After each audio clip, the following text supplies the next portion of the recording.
Me llamo Lena Brooks. Tengo 62 años. Durante la mayor parte de mi vida, fui maestra de escuela pública en una zona rural de Indiana. Siempre he sido una mujer práctica.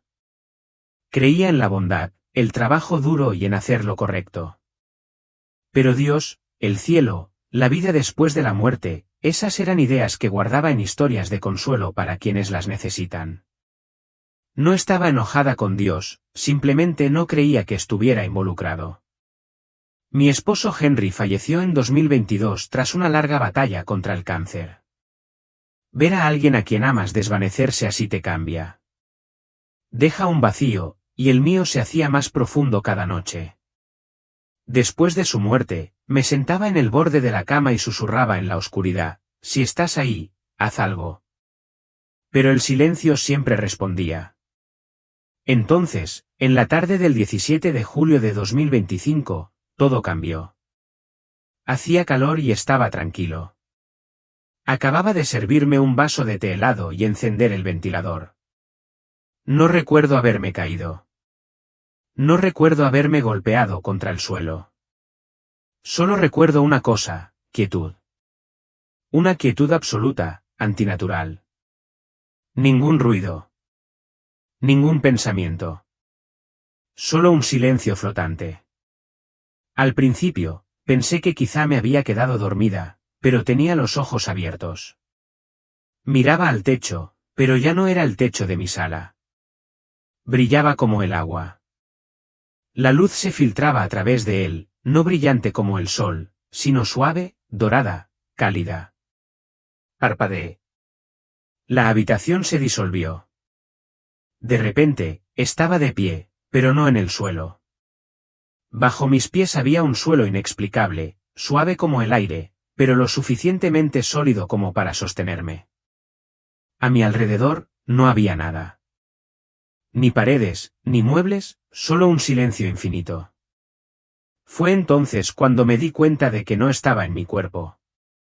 Me giré y lo vi, mi cuerpo físico yacía inmóvil en el suelo de madera de mi sala.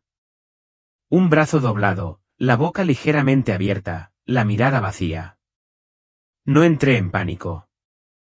Debería haberlo hecho, pero no lo hice.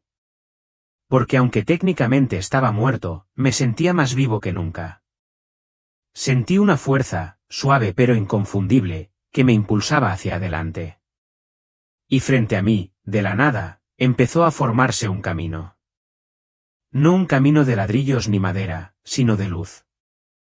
Se arqueaba hacia arriba como un puente, brillante y vivo. Fue entonces cuando oí la primera voz, no en mis oídos, sino en mi ser. Ella está lista. No era una pregunta. Era una afirmación, como si alguien hubiera estado esperando este momento mucho más tiempo del que yo imaginaba. Sentí que la atracción aumentaba. El mundo que había conocido, mi casa, el suelo, la tristeza, empezó a desvanecerse como la niebla tras mí. No tenía miedo. Ni siquiera estaba confundido. Estaba en paz, en completa quietud. Entonces ocurrió algo que jamás olvidaré. Una presencia entró en el espacio. Aún no podía verla, pero la sentí, tan pura, tan poderosa, tan familiar. Mis rodillas se doblaron sin esfuerzo. No había creído en Jesús. Nunca le había rezado. Pero en ese momento, supe sin la menor duda que era Él. Era real. Siempre había sido real y había estado esperando. No podía explicarlo, pero sentí que cada arrepentimiento, cada susurro de fe ignorado, cada oportunidad perdida, de repente, afloraba a la superficie de mi alma como polvo a la luz del sol. Y, sin embargo, no sentía vergüenza. Me sentía amado. Al llegar al borde de este reino radiante, una verdad se hizo más clara que cualquier otra que hubiera conocido: esta vida no lo es todo. Y el silencio que siguió a mis oraciones tras la muerte de Henry no estaba vacío. Estaba esperando. Justo cuando me daban la bienvenida, justo cuando algo eterno se abría ante mí, todo se detuvo. Una voz susurró: debes ver lo que viene a continuación.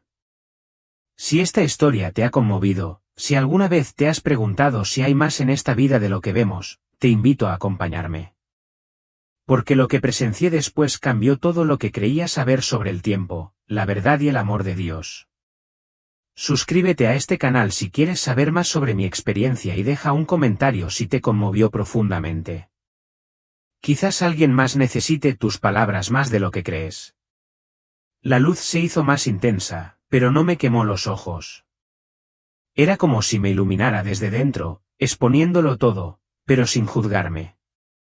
El silencio a mi alrededor se profundizó hasta que pude oír el sonido de mi propia alma. Fue entonces cuando lo vi. No caminaba. No flotaba. Simplemente estaba presente. Un hombre vestido de blanco estaba justo delante de mí. Su túnica se movía como el viento en el agua. Su cabello no era ni largo ni corto, pero brillaba como rayos de sol después de una tormenta. Sus ojos, no puedo describirlos. No solo me miraban, a través de mí, a cada momento que había vivido y a cada momento que había intentado olvidar.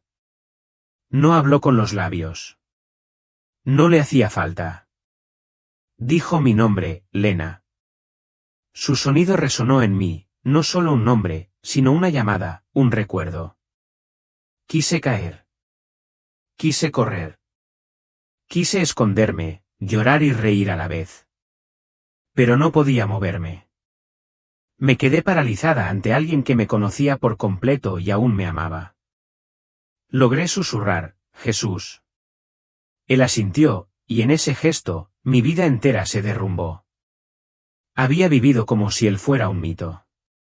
Había descartado la oración como superstición, la iglesia como rutina, la fe como debilidad. Pero aquí estaba él, real, bondadoso, constante, y por razones que aún no comprendo, había venido por mí. Esperaba enojo. Esperaba corrección. Pero en cambio, me hizo una pregunta. ¿Has encontrado la verdad? Se me encogió el corazón porque no lo había hecho. Había buscado, sí, pero sobre todo en libros, ideas de autoayuda, recuerdos de Henry. Había andado de puntillas en torno a la fe como un niño con miedo a equivocarse. Nunca me había comprometido, nunca me había rendido. Las lágrimas me corrían por la cara. No, susurré. No creo haberlo hecho. Jesús se acercó, no era imponente, ni imponente, sino amable. A medida que se acercaba, la luz a su alrededor se hacía tan intensa que apenas podía ver nada más. Pero no tenía miedo. Su cercanía no me aplastó, me sanó. Colocó una mano cerca de mi hombro. Al principio no me tocó, solo se quedó cerca, e incluso eso envió oleadas de calor por todo mi ser. Luego habló de nuevo, no en voz alta, sino directamente a mi espíritu. Entonces ven. Déjame mostrarte lo que el mundo ha olvidado. Cuando me tocó el hombro, mi mente se inundó de recuerdos, pero no eran solo míos. Eran historias de personas que nunca había conocido, madres rezando en la oscuridad, niños muriendo solos en la guerra, hombres dando su último aliento para proteger a desconocidos, santos cuyos nombres nunca se supieron, pero cuyos corazones albergaron más fe que imperios. Cada vida que me mostró palpitaba con significado. Incluso el más pequeño acto de bondad se convirtió en una luz que nunca se apagó. Cada oración susurrada con miedo, cada gesto de misericordia dado sin recompensa, todo importaba. Todo era recordado. Lloré abiertamente, no por vergüenza, sino porque ahora entendía, lo que creía olvidado, cada lucha silenciosa, cada noche solitaria, cada vez que perdoné sin recibir las gracias, había sido visto. Todo. Nada se perdió. Me miró a los ojos y dijo, Lena, el mundo que conocías no es todo lo que existe. Es solo el principio. Quería hacer tantas preguntas, pero mis labios no se movían con la suficiente rapidez. Antes de que pudiera hablar, Jesús se giró y empezó a caminar, no por un camino, sino por la luz misma. Me hizo señas para que lo siguiera, y lo hice sin dudarlo. Mientras caminábamos, el espacio a nuestro alrededor cambió. De repente, me encontraba en un barrio suburbano muy parecido al mío. Estaban cortando el césped. Los buzones estaban abiertos. Brillaba el sol. La gente pasaba con cafés helados en la mano, mirando sus teléfonos, charlando de tonterías.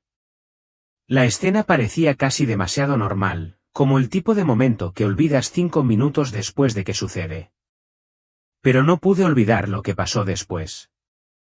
Arriba, el cielo empezó a brillar, no dramáticamente, sino como el calor que se elevaba del pavimento. Entonces, una grieta silenciosa se abrió de horizonte a horizonte. Una delgada línea de luz brillante. Ni truenos ni terremotos, solo quietud. Levanté la vista y todos los demás también. La gente se quedó en silencio a mitad de la conversación. Un hombre que empujaba un cochecito se quedó paralizado. Una mujer que regaba sus plantas dejó caer la manguera.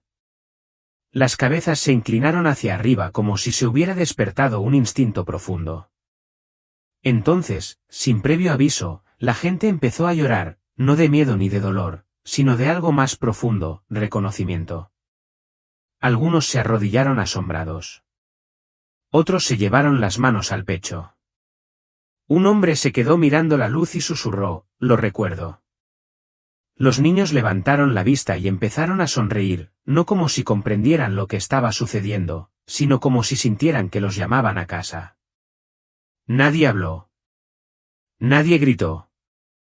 No era caos. Era reverencia. Me volví hacia Jesús. ¿Es este el fin? Negó con la cabeza suavemente. No, Lena. Es el comienzo del despertar.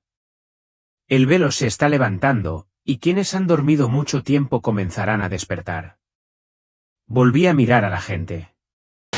Algunos temblaban, otros se desplomaban en un silencio de adoración.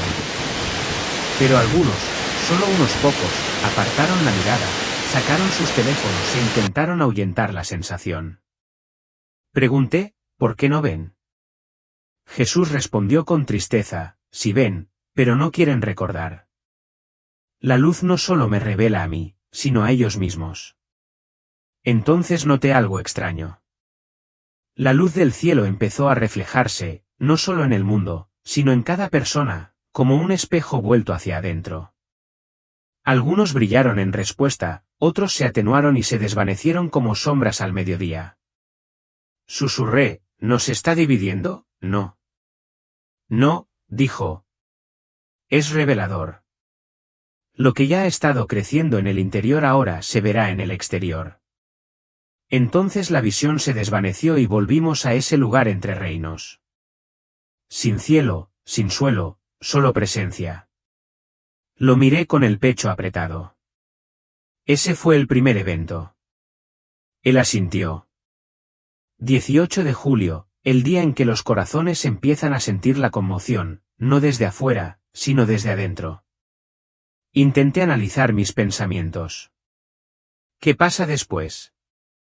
Se giró hacia el segundo rayo de luz, que ahora pulsaba con más fuerza que antes. Vendrán más. Cada uno desvelará lo que el mundo ha construido sobre la verdad. Empecé a llorar de nuevo, no de miedo, sino de saberlo dormidos que habíamos estado, lo distraídos, lo entumecidos que estábamos. Pensé en las mañanas que revisaba el móvil en lugar de rezar, las tardes que me aletargaba con la televisión en lugar de hacer preguntas importantes, en cómo ignoré esa silenciosa punzada en el pecho que me susurraba, hay más. Jesús puso su mano sobre mi corazón. No se trata de destrucción. Se trata de recordar. El alma no puede ser despertada a la fuerza, pero cuando escuche mi voz, lo sabrá. Nos quedamos en silencio durante lo que pareció una eternidad. Entonces dijo, muchos intentarán justificarlo, la ciencia, la política, las emociones, pero en el fondo lo sabrán, y una vez que lo sabes, ya no puedes ignorarlo. Asentí lentamente. Algo en lo más profundo de mí había cambiado, y nunca volvería a ser igual. Jesús se giró hacia el segundo rayo de luz. Al moverse, el espacio a nuestro alrededor respondió como agua agitada por una suave onda. Lo seguí de cerca, no porque comprendiera lo que sucedía, sino porque mi alma estaba siendo guiada, no forzada, sino invitada. Cuando el segundo rayo se hinchó, todo cambió de nuevo. Vi un mapa. Era Estados Unidos, pero no estaba hecho de tierra y agua. Estaba hecho de luz. Las ciudades brillaban como estrellas dispersas en la oscuridad. Algunas eran tenues, parpadeando como brasas moribundas. Otras latían con firmeza, como corazones que intentaban sobrevivir. Vi carreteras como venas, pueblos como capilares. Pero no era geografía. Era espiritual. Era el alma de una nación. Entonces noté algo extraño. Empezaron a aparecer diminutos puntos de luz azul, uno aquí, otro allá, no en grandes ciudades, sino en lugares tranquilos, pueblos pequeños, campos de cultivo, códigos postales olvidados. Estas luces no se movían. Parpadeaban como faros, firmes, pacientes. Me volví hacia Jes. ¿Qué son esas? Él respondió, intercesores, los ocultos. De repente, las luces comenzaron a conectarse, formando líneas como relámpagos a lo largo del mapa. No estaban organizados por denominación, raza ni estatus. Eran agricultores, enfermeras, madres solteras, un capellán de prisión, parejas jubiladas. No tenían escenario ni micrófono, solo fe. Estos, dijo Jesús, son los que nunca dejaron de orar. Aun cuando nadie escuchaba, incluso cuando la esperanza parecía lejana, son las raíces bajo el temblor. Sentí su peso, las oraciones que una vez susurré a solas en mi cocina, las lágrimas que lloré en secreto, el dolor que enterré tras la muerte de Henry. Todo se había ido a alguna parte. Nada se desperdició. La visión cambió de nuevo. Vi reuniones, no en iglesias, sino en campos, garajes, patios y salas. Personas de todas las edades tomadas de la mano, cantando suavemente, leyendo las escrituras, no para representar, sino para recordar. Los niños dirigían los cánticos. Los ancianos bendecían. Los jóvenes lloraban. No había celebridades, ni programas, ni marcas, solo corazones encendidos. ¿Por qué se reúnen así?, pregunté. Jesús dijo, porque se acuerdan de mí no con ceremonias, sino con la comunión. Donde 2 o 3 se reúnen, allí estoy yo. Hizo una pausa. Díganles que no llego tarde. Estaba esperando a que las raíces se arraigaran. Entonces vi algo que me dejó sin aliento, una mujer de unos 70 años que caminaba por un pequeño supermercado, susurrando en voz baja, Señor, ten piedad de esta ciudad. Al hacerlo, la luz se derramó de sus pasos como aceite que se empapó en la tierra. Nadie se dio cuenta. Nadie vio, pero el cielo sí. Ella es una de ellos, dijo. ¿Quién?, pregunté. Los vigilantes, las madres, las que interceden sin aplausos. Volví a mirar el mapa brillante. Las luces azules se extendían, se conectaban, creando algo sagrado bajo la superficie, como una red de gracia. Y me di cuenta de que, mientras el mundo se centraba en los titulares, el cielo había estado cultivando algo bajo tierra. Jesús se volvió hacia mí. El mundo no entenderá este avivamiento. No se parecerá al pasado. No seguirá la tradición, pero arderá limpio. Entonces dijo algo que aún llevo en el corazón, esta próxima ola no será televisada. Será susurrada. Y así, la visión terminó. Nos quedamos en silencio de nuevo, y lloré. Lloré por cada abuela que había orado en secreto, por cada padre que dirigía las oraciones antes de dormir, por cada creyente que había esperado en silencio. Su luz nunca se había apagado. Solo había sido sepultada. Ahora estaba resurgiendo. Si esta parte de la historia te conmovió profundamente, si alguna vez has orado en silencio y te has preguntado si alguien te escuchaba, que esto te confirme, no estás solo ni olvidado. Suscríbete a este canal si quieres seguir mi testimonio completo y deja un comentario abajo. Tus palabras podrían ser justo lo que alguien más necesita hoy. Al atenuarse el segundo rayo de luz, me volví hacia Jesús, sin saber si estaba lista para más. Pero me dirigió una mirada que jamás olvidaré, fuerte, tierna, paciente. No me presionó. Simplemente dijo, hay una cosa más que debes ver antes de la gran revelación. Y el tercer rayo de luz se elevó. Lo que vi a continuación fue hermoso y profundamente inquietante. Me encontré de pie cerca de un río enorme. Serpenteaba por una vasta llanura que se parecía un poco al Mississippi, pero más ancho, profundo y oscuro. Los árboles bordeaban la orilla, inclinándose como si escucharan. Pero algo no andaba bien. El río fluía en sentido inverso, no despacio ni con suavidad, sino con fuerza. El agua subía con fuerza, arrastrando barcos, ramas e incluso muelles enteros. La corriente desafiaba la gravedad, y aún así no tenía miedo.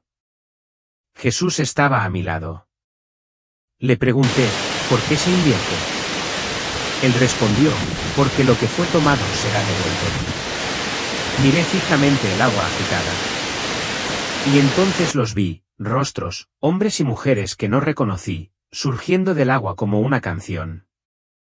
Tenían la boca abierta, pero no oí palabras, solo ecos. Y aún así, los entendí. Eran personas cuyas historias habían sido sepultadas, voces silenciadas, verdades reescritas, historia editada, periodistas censurados, pastores borrados, madres ridiculizadas por alzar la voz, denunciantes, profetas, niños a quienes nunca se les creyó. Y ahora su verdad regresaba. El agua transportaba periódicos, pantallas, logotipos, iconos de redes sociales, todo se desintegraba al fluir río arriba como cenizas en una inundación. Vi cómo se desmoronaban las falsas narrativas. Vi mentiras expuestas, secretos desarraigados, historias reescritas a la luz. Y entonces llegaron los niños, docenas, cientos, pequeños, de 8, 10, 12 años, que se adentraron sin miedo en el río. No se resistieron a la corriente. Bailaron, jugaron. Sus risas resonaban como campanas en el aire. ¿No tienen miedo?, pregunté. Jesús sonrió. No, porque reconocen el agua. Esta los recuerda y ellos la recuerdan. El agua los envolvió como seda. Algunos sumergieron las manos y sacaron piedras brillantes. Otros recogieron fragmentos de verdad y se los entregaron como tesoros. Vi a un niño sostener un diario roto, cuyas páginas relucían con luz. Hablarán, dijo Jesús, y el mundo intentará silenciarlos de nuevo. Pero esta vez, no los detendrán. El río creció más rápido. Vi temblar los edificios escolares. Vi cerrar las salas de redacción. Vi libros reescritos e instituciones temblando, no por la violencia, sino por la claridad. El río purificaba, y quienes se resistían, quienes se aferraban al engaño, se hundían, no para morir, sino para recordar. ¿Qué río es este?, pregunté. Me miró a los ojos. Es el río de la verdad y está revirtiendo el flujo de las mentiras. Entonces vi una última escena que me destrozó. Un grupo de niños estaba en el centro del río. Una niña, de no más de 13 años, levantó la mano y cantó. Sin micrófono ni instrumento, solo su voz. El río entero respondió. La elevó como una ola, y cada palabra que cantaba se grababa en el cielo sobre nosotros. No era inglés. No era ningún idioma que yo conociera, pero lo entendía a la perfección. La verdad no volverá vacía. Cumplirá con lo que fue enviada. Me volví hacia Jesús. ¿Cuándo sucederá esto? Dijo una palabra, pronto. Entonces la visión se disipó. Estábamos de vuelta en el lugar tranquilo, rodeados de luz. No podía hablar. Solo lloré, no por miedo, ni siquiera por pena, sino porque algo dentro de mí finalmente se había abierto. Había pasado años intentando mantener mi fe limpia, segura y tranquila. Pero ahora entendía, la verdad nunca estuvo destinada a ser contenida. Estaba destinada a fluir, incluso si tenía que hacerlo a contracorriente. El río se desvaneció, y por unos instantes volví a sentirme ingrávido, suspendido entre el tiempo y la eternidad. No sabía qué más podría mostrarme. Pero el cuarto rayo de luz había empezado a brillar, y en lo más profundo de mi espíritu percibí algo diferente en este. No era pesado como el río. No era tranquilo como el despertar. Este se sentía lleno, como una copa a punto de rebosar. Jesús se volvió hacia mí de nuevo y dijo, la visión final no es un juicio, Lena. Es un regalo, pero no todos lo recibirán. Luego señaló hacia arriba. De repente, estábamos sobre una ciudad cuyo nombre desconocía, pero que me resultaba familiar, edificios altos, carreteras sinuosas, azoteas de apartamentos, antiguas iglesias enclavadas entre torres de cristal. La forma en que Harriet me había tratado durante la cena, dándome órdenes como si fuera una empleada doméstica, mientras que Amara no solo lo permitía, sino que lo alentaba. ¿Y si no se tratara solo de arribismo? ¿Y si Amara fomentaba deliberadamente una dinámica en la que Harriet se sentía poderosa y al mando, como la generosa benefactora que merecía ser atendida? ¿Y si mi humillación hubiera sido parte de una manipulación mayor? Cerré la laptop y me acerqué a la ventana de la cocina, mirando el estacionamiento de mi complejo de apartamentos. El cielo otoñal estaba gris y cargado de lluvia no llovida, igualando el peso que sentía en el pecho. Mi hija no solo era fría y desagradecida. Si tenía razón sobre lo que veía en estos registros financieros, era una delincuente. Le robaba a una anciana, usando su matrimonio y sus relaciones familiares como excusa para robar. Y me había convertido en su cómplice involuntaria, obligándome a servir, purificarme y humillarme para mantener la ilusión de que todos éramos una familia feliz, de que Harriet era la querida matriarca cuya generosidad merecía nuestra agradecida servidumbre. Lo peor fue lo perfecto que había funcionado. Harriet se había sentido poderosa y respetada. Amara había recibido su dinero, y yo había sido la herramienta útil que lo hizo todo posible. Mi humillación no había sido consecuencia del ascenso social de Amara. Había sido parte esencial de su estafa. Apreté la frente contra el frío cristal de la ventana y finalmente me permití llorar, no solo por la pérdida de mi relación con mi hija, sino por descubrir quién era realmente. La niña que había criado, la mujer por la que lo había sacrificado todo, era una desconocida para mí. Peor que una desconocida. Era alguien a quien no querría conocer si no fuéramos parientes. Pero mientras las lágrimas se secaban en mis mejillas, sentí algo más agitarse en mi interior, algo más duro y frío que el dolor. Si Amara creía que podía usarme como apoyo en su plan para estafar a una anciana, había cometido un grave error de cálculo. Puede que fuese viejo. Puede que estuviese solo. Puede que fuese tan insensato como para dejarme humillar por el bien de la paz familiar, pero no iba a quedarme de brazos cruzados viendo cómo destrozaba la vida de una persona inocente. Ya era hora de que Harriet supiera qué clase de nuera tenía. Tras descubrir esos registros financieros, me fue imposible conciliar el sueño. Me quedaba en la cama mirando al techo, dándole vueltas a las implicaciones de lo que había visto, intentando convencerme de que debía haber otra explicación. Pero cada vez que cerraba los ojos, veía esas cifras, $47.000 en total durante 8 meses. Que habían pasado de la cuenta personal de Harriet al negocio de Amara sin documentación, sin acuerdos, sin ningún propósito comercial legítimo. El viernes por la mañana, supe que tenía que investigar más a fondo. No podía acudir a Harriet con sospechas, necesitaba hechos, pruebas contundentes que fueran imposibles de justificar o descartar. Preparé café y me senté frente a mi portátil con férrea determinación. Si Amara le robaba a su suegra, habría rastro. Los ladrones, incluso los más astutos, siempre dejaban rastros. Lo primero que hice fue acceder al portal de banca en línea de la empresa. Como socio registrado, aún conservaba mis credenciales de inicio de sesión, aunque rara vez las había usado desde que ayudé a Amara a configurar las cuentas años atrás. Contuve la respiración al introducir la contraseña, casi esperando descubrir que me habían revocado el acceso. Pero la pantalla cargó sin problemas, mostrándome la actividad de la cuenta en tiempo real. Lo que vi me revolvió el estómago. El patrón era aún más extenso de lo que revelaban los resúmenes mensuales. No solo se hacían transferencias regulares desde la cuenta de Harriet, sino que también se hacían retiros de efectivo y transferencias a cuentas personales que no correspondían a ningún gasto comercial legítimo que pudiera identificar. El dinero entraba y salía de Harriet para financiar lo que parecían ser compras personales. Pasé las siguientes 2 horas revisando los registros de transacciones línea por línea, cruzando fechas y montos. Un retiro de $3,000 el mismo día que Amara había publicado fotos en Instagram de un costoso fin de semana de spas. Una transferencia de $8,500 a la cuenta personal de Yot la semana antes de que hicieran su viaje de aniversario al Valle de Napa. Miles de dólares en retiros de efectivo sin ninguna justificación comercial. Pero necesitaba más que solo registros financieros. Necesitaba entender cómo funcionaba este plan. Cómo Amara accedía al dinero de Harriet.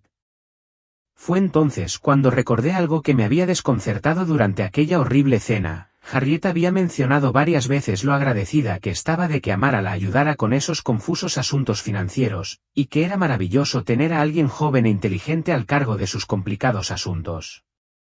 En aquel momento, pensé que solo estaba siendo condescendiente con la perspicacia empresarial de Amara. Ahora me preguntaba si significaba algo más siniestro.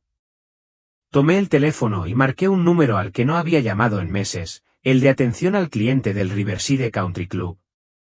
Hola, soy Yvonne Harwell. Llamo en nombre de la señora Harriet Whitmore. Me pidió que confirmara algunos detalles sobre la actividad reciente de su cuenta.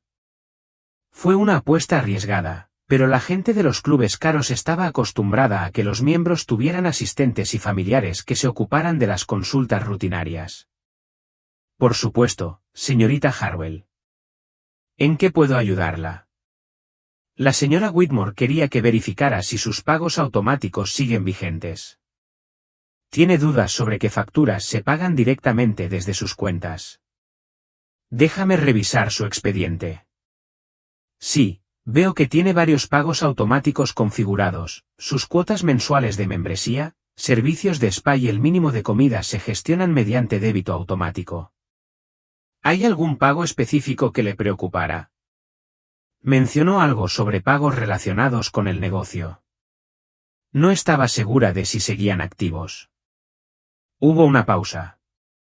No tengo registrado ningún pago comercial en nuestro sistema, pero la señora Whitmore mencionó que su nuera ahora gestiona la mayor parte de sus finanzas personales. Quizás le convenga consultar directamente con el banco. Mi corazón latía con fuerza al colgar. Amara se encargaba de las finanzas personales de Harriet.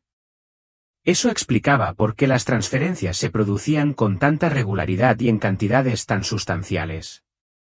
Harriet le había dado a Amara acceso a sus cuentas, confiándole la ayuda para gestionar facturas y gastos, y Amara estaba usando ese acceso para robarle. Pasé el resto de la mañana haciendo averiguaciones minuciosas, haciéndome pasar por el representante o familiar de Harriet.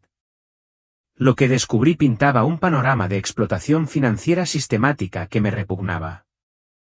A Amara no solo le habían dado acceso a una cuenta, tenía poderes notariales para varios asuntos financieros de Harriet. Podía hacer transferencias, pagar facturas y administrar inversiones en su nombre. Era un acuerdo que, a primera vista, tenía sentido.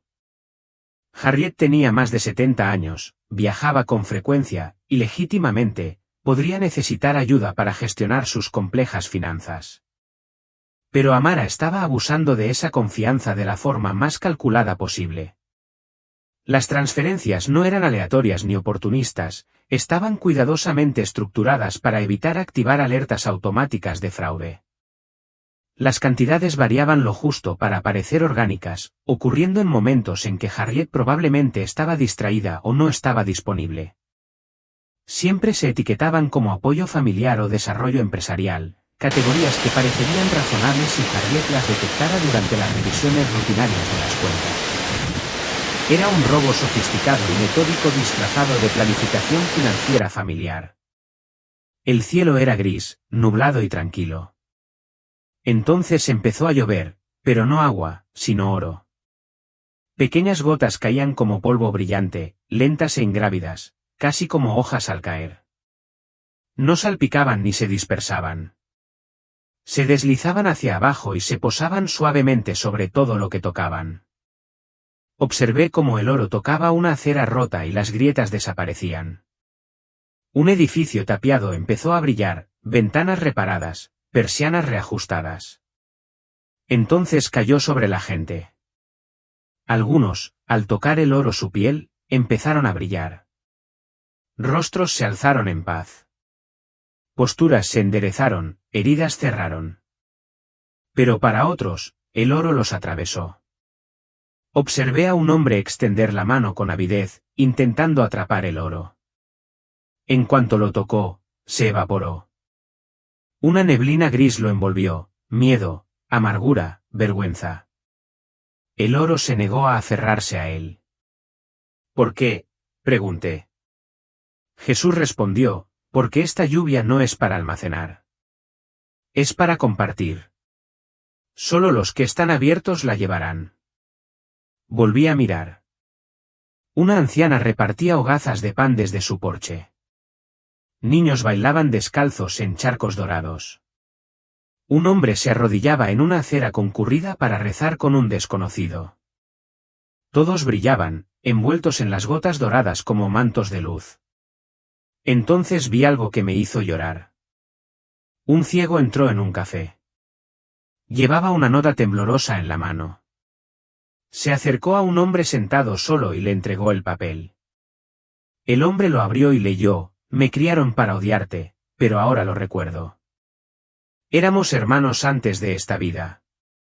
El hombre se levantó y lo abrazó, y el oro los cubrió a ambos. Jesús dijo: este es el reino de la restauración. No la lluvia como la conoce el mundo, sino la lluvia del cielo destinada a reconstruir lo que el odio ha derribado. Las puertas de la iglesia se abrieron, no para los servicios dominicales, sino para dar.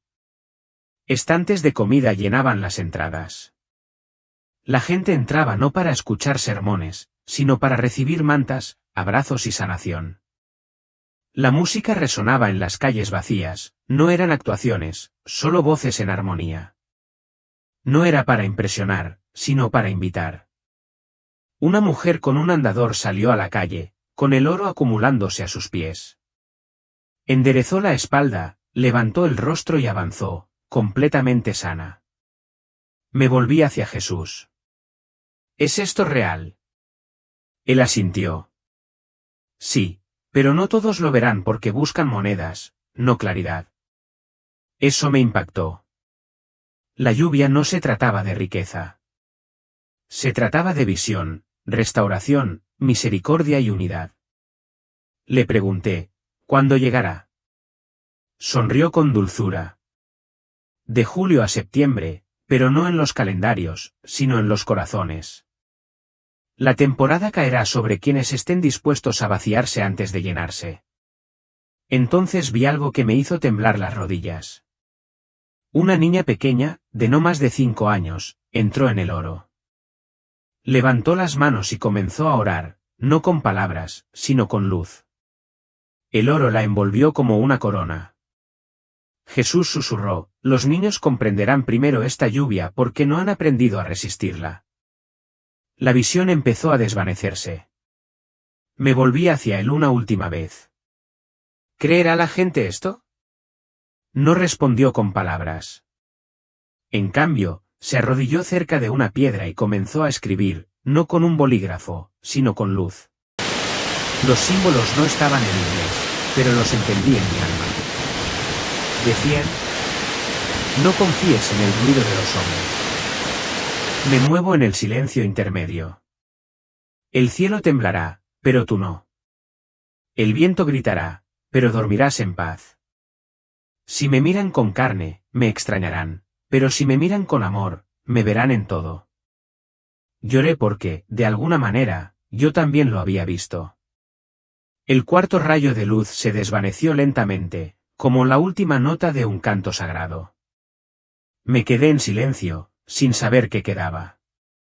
Creí haberlo visto todo, el despertar, las redes de oración, el río de la verdad, la lluvia dorada. Pero Jesús se volvió hacia mí una última vez y dijo, debes ver cómo el tiempo se completa. Una nueva luz se alzó, no como los rayos anteriores. Esta latía lenta y rítmicamente, como el latido de un corazón. Cuando levanté la vista, lo vi, un reloj imponente, antiguo y resplandeciente por dentro. Surgió de la nada, majestuoso como los campanarios de la vieja Europa, pero vivo. Su misma estructura respiraba como pulmones dormidos. Las manecillas del reloj no eran de metal, sino de luz, con forma de cintas ondulantes. Se movían con una extraña elegancia. Pero al mirar más de cerca, me quedé sin aliento. El reloj no avanzaba. Retrocedía. Cada tic-tac resonaba en mi pecho como una campana que repicaba en mis huesos, no era doloroso, sino profundo, resonante, sagrado. Pregunté, ¿por qué se invierte el tiempo? Jesús estaba a mi lado, con los brazos cruzados, observando el movimiento. Porque el pasado debe reequilibrarse antes de poder construir el futuro. Parpadeé.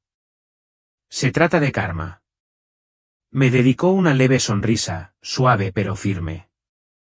No es karma, sino completitud, restauración. Lo perdido debe regresar. Los silenciados deben hablar. Las heridas deben cerrarse con la verdad, no con el olvido. A medida que el reloj avanzaba hacia atrás, comencé a tener visiones en cuestión de segundos. Cada momento revelaba un atisbo del pasado, una mujer del siglo XIX llorando ante la tumba de su hijo nonato, un erudito quemando páginas de la verdad para evitar la persecución, una niña escondida en un armario durante una guerra, rezando a un Dios que nunca le habían enseñado, un predicador perdiendo la vida por predicar lo prohibido, una madre cantando las escrituras sobre sus hijos mientras los soldados marchaban afuera. Vi algo más, conocimiento que una vez estuvo enterrado y resurgió. Idiomas que una vez fueron borrados, hablados por niños mientras dormían. Culturas que una vez fueron oprimidas y ahora resurgieron a través del arte, la canción y la oración. No fue reencarnación. No fue una repetición de la historia. Fue algo mucho más intencional. Jesús señaló las visiones y dijo, son ecos del alma. No están aquí para revivir, sino para restaurar. Y entonces los vi, niños, miles de ellos en la India, en Sudamérica, en pueblos rurales de todo Estados Unidos. Llevaban algo antiguo y sagrado. Observé a una niña de 7 años en Ohio pintar la imagen de un símbolo antiguo con lágrimas en los ojos. Nunca lo había visto antes, pero surgió de su mano con un propósito. Un niño en Ghana comenzó a recitar una palabra en oración que no se había escuchado en siglos. Un adolescente tranquilo en Minnesota escribió melodías mientras dormía que evocaban antiguos salmos de monasterios del desierto. Pregunté, ¿están recordando? Jesús respondió, están completando. Entonces el reloj dio lo que parecía cero, pero en lugar de detenerse, empezó a brillar, no con números, sino con nombres. Miles de ellos, nombres que nunca se pronunciaron, que se pronunciaron mal, que se olvidaron, que se enterraron en papeles o que se grabaron en lápidas perdidas. Cada nombre latía con luz, luz sagrada y viva. Sentí que mis rodillas cedían. No podía soportarlo. No eran solo nombres. Eran llamados, destinos, promesas. Jesús me levantó con suavidad. Por eso el tiempo se ha sentido roto en tu mundo. Nunca estuvo destinado a servir al poder. Estaba destinado a servir a un propósito, y ese propósito soy yo. Caminó hacia la base de la torre y tocó la piedra brillante que había debajo. Apareció una puerta, sin bisagras ni marco, solo una onda en el aire como la superficie de un estanque. Me miró. ¿Quieres ver dónde te esperan? Asentí lentamente. Cruzamos la puerta invisible bajo la brillante torre del reloj. El aire al otro lado era diferente, denso, silencioso, casi sagrado. Sentí como el tiempo mismo se doblaba al cruzar. No había cielo ni tierra, solo presencia. En medio del espacio se alzaba una amplia plataforma circular, como un escenario tallado en cristal y niebla. A su alrededor había miles de personas, pero ninguna se movió. Permanecieron inmóviles, con los ojos abiertos y el corazón palpitante. Jesús susurró, estos son los que se enfrentan a la decisión. De repente, apareció una pancarta brillante sobre la plataforma. Sobre ella estaban escritas las palabras. 16 de julio, 22 de julio, 7 días, 1 semana. Le pregunté, ¿qué sucede durante este tiempo?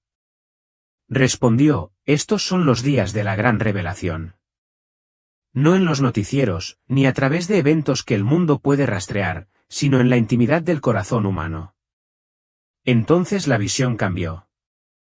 Vi a gente en sus casas, en momentos de tranquilidad, una mujer mirando los papeles del divorcio, un joven considerando una oferta de trabajo que lo alejaría de su familia, una adolescente sentada al borde de la cama con pastillas en la mano, una pareja decidiendo si perdonar o alejarse, un médico considerando si falsificar un informe, un pastor preguntándose si debía finalmente decir la verdad o guardar silencio para consolarse.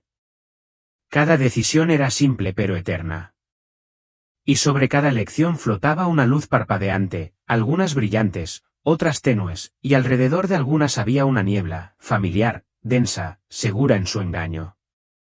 ¿Qué es la niebla?, pregunté. Jesús respondió, mentiras conocidas. Consuelan, pero ciegan. Entonces vi a algunas personas avanzar hacia la luz. No lo comprendían del todo, pero avanzaban con paz, sin miedo. Otros dudaban. Algunos retrocedían. Unos pocos se precipitaron hacia la niebla, no porque desearan el mal, sino porque preferían el dolor conocido a la sanación desconocida. Sentí una opresión en el pecho. ¿Serán castigados?, pregunté. Jesús meneó la cabeza. No, pero algunos se sentirán perdidos hasta que recuerden quiénes son. La puerta se abrirá de nuevo, pero no para siempre. La escena cambió de nuevo. Vi a gente despertarse en plena noche, exactamente a las 3:33 de la madrugada. No por alarmas ni por ruido, sino por un susurro. Algunos se incorporaron en la cama, con lágrimas en los ojos, sin saber por qué. Otros buscaron una Biblia que no habían tocado en años. Algunos simplemente se quedaron quietos, escuchando. ¿Qué están oyendo?, pregunté. Jesús respondió. Sus nombres. Su vocación. Su oportunidad de cruzar la puerta. Entonces vi la puerta. Estaba en un campo. Sin paredes ni bisagras, solo una abertura hecha de luz y recuerdos. Cada persona tenía su propia puerta.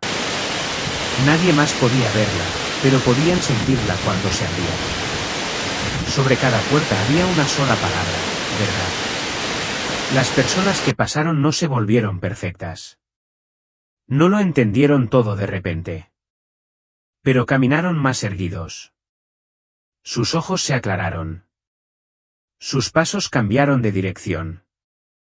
Al principio, no externamente, sino internamente. Entonces oí un susurro que resonó por todo el reino. La puerta permanecerá abierta durante 7 días.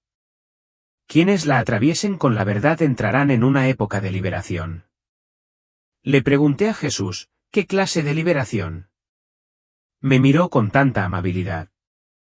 Liberación de la amargura, del miedo, de la falsa identidad, de lo que el mundo les dijo que debían ser. Serán libres, no para convertirse en otra persona, sino para convertirse en quienes yo los creé para ser. Pude sentir el peso de esa promesa asentarse en mi alma como el aceite en la tierra seca.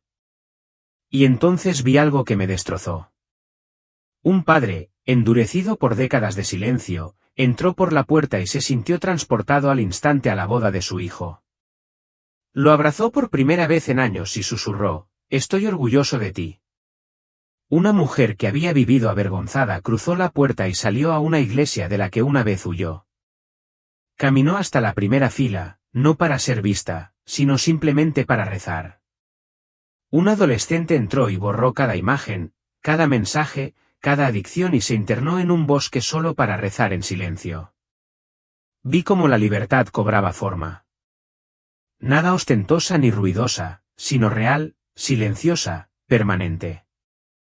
Los 7 días eran sagrados, no por su apariencia, sino por lo que revelaban. Y al pasar el 7º día, las puertas comenzaron a cerrarse, no de golpe, sino que se integraron suavemente en el tejido del tiempo. Jesús se volvió hacia mí y me dijo: «Toda alma sabe cuando su puerta está cerca. Pero muchos la ignoran. Esperan pruebas, confirmación, consuelo. Pero la puerta nunca exige certeza, solo honestidad». Sentí que la verdad se asentaba en lo más profundo de mí. Al final, no se trata de si lo entendemos todo. Se trata de si decimos que sí cuando sentimos su llamada. Las puertas se desvanecieron. El silencio regresó. Nos encontramos de nuevo en ese punto intermedio. El reino que parecía el aliento contenido en los pulmones de Dios. Jesús se volvió hacia mí. No quería cruzar mi mirada con él, no por miedo, sino porque no quería despedirme. Me miró con una mirada firme y llena de algo más profundo que el amor, confianza. «Ya viste lo que estaba oculto», dijo. «Ahora es momento de recordar por qué viniste». Tragué saliva con fuerza. «¿Puedo quedarme aquí un rato más?» Él se acercó más. «Puedes quedarte, pero si lo haces, ¿quién hablará por los que no han visto?» Esas palabras me impactaron como un rayo. Pensé en mi hermana, que aún albergaba dudas silenciosas. Pensé en el hombre de la calle que sonreía, pero siempre parecía cansado. Pensé en las innumerables almas que sentían que Dios las había olvidado, y comprendí que mi regreso no era un castigo. Era un privilegio. Colocó su mano suavemente sobre mi frente. «Cuando regreses», dijo, «será como despertar de un sueño. Pero no dejes que el mundo te convenza de que no fue real. Tu alma recordará, y cuando hables, quienes tengan oídos oirán». Asentí entre lágrimas. Entonces todo cambió. Sentí que mi espíritu retrocedía, como si me arrastraran por un túnel de viento y luz. Oí una voz que me llamaba. Esta vez no era la voz de Jesús, sino la de alguien terrenal. «Lena. Lena. ¿Me oyes?» Luego, dolor. Frío. El ardor del oxígeno. Las luces del hospital sobre mí. Y alguien me sacudía, gritando: «¿Ha vuelto?» Parpadeé. Estaba en una cama de hospital. Me palpitaba la cabeza. Me dolía el pecho. Una enfermera estaba a mi lado, boquiabierta, incrédula. El médico dijo que había estado inconsciente durante casi 7 minutos y sin latidos del corazón. Sin quemaduras, sin daño cerebral, sin pérdida de memoria, murmuró. «Es imposible». Pero no era imposible. Fue intencional. Los días que siguieron fueron borrosos. Pero un momento permanecerá conmigo para siempre. Esa noche en el hospital, alrededor de las 3 de la madrugada, lo sentí de nuevo. No con los ojos, ni siquiera en la habitación, sino en lo más profundo de mi espíritu. Susurré: «¿Estás ahí?» Y él respondió: «Ahora ya lo sabes». «¿Sabes qué?», pregunté. «Que ellos no están solos y tú tampoco». Lloré. No de tristeza, sino de saber, de recordar. Al regresar a casa, no conté mi historia a los 4 vientos. No inicié un ministerio ni lancé un canal. Simplemente comencé a escribir, a compartir, a susurrar la verdad que él me dio. Y de vez en cuando, alguien se acercaba, paseando, en la tienda, en la sala de espera, y me miraba diferente. No por lo que dije, sino porque reconocían algo familiar, la luz. A veces lloraban sin saber por qué. A veces decían, ¿te sientes en paz? Solo sonrío y digo, morí una vez. Pero eso no es lo importante. Lo importante es lo que vi. Vi el mundo desmoronarse, no por miedo, sino a cambio. Vi la verdad brotar como ríos. Vi la oración como un rayo que recorría la tierra. Vi niños con voces ardientes. Vi puertas de luz abriéndose en corazones tranquilos. Y vi a Jesús, no como un mito o una metáfora, sino como el centro de todas las cosas. Así que si estás escuchando esto, quizás no sea casualidad. Quizás este sea tu susurro a las 3:33 de la madrugada. Quizás sea tu invitación. No necesitas una fe perfecta. No necesitas un historial impecable. Solo necesitas un corazón dispuesto, un susurro de honestidad, un simple temblor, te escucho. Porque no está lejos. Está más cerca que tu aliento. Y te ha estado llamando por tu nombre desde antes de que el primer reloj sonara. Gracias por escuchar mi testimonio. Si te conmovió profundamente, tómate un momento para suscribirte a este canal. Deja un comentario abajo. Tu historia importa. Tus palabras podrían guiar a alguien más a la verdad que ha estado buscando.